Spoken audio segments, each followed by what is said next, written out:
इथे फक्त दागिने नाही तर पिढ्यानपिढ्यांचा विश्वास मिळतो. परंपरेची झळाळी आणि विश्वासाची खात्री.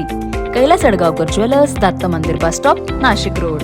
नाशिक जिल्ह्याच्या किन्नर समाजाच्या गादीपतीवर धर्मांतरासारखा घाणेरडा आरोप लावणे ही निंदनीय बाब आहे.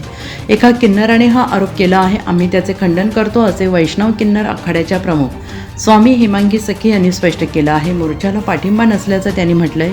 जुने नाशिकच्या कथडा भागात किन्नर समाजाच्या वतीनं रविवारी एका संमेलनाचे आयोजन करण्यात आले होते. प्रमुख अतिथी म्हणून वैष्णव किन्नर आखाडा प्रमुख स्वामी हेमांगी सखी उपस्थित होत्या.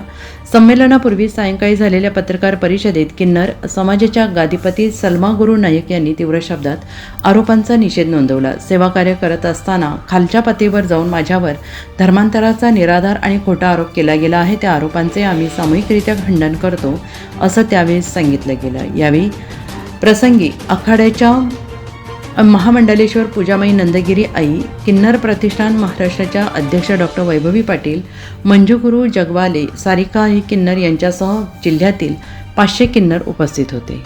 NCN न्यूजसाठी राजेंद्र साखरे, नाशिक.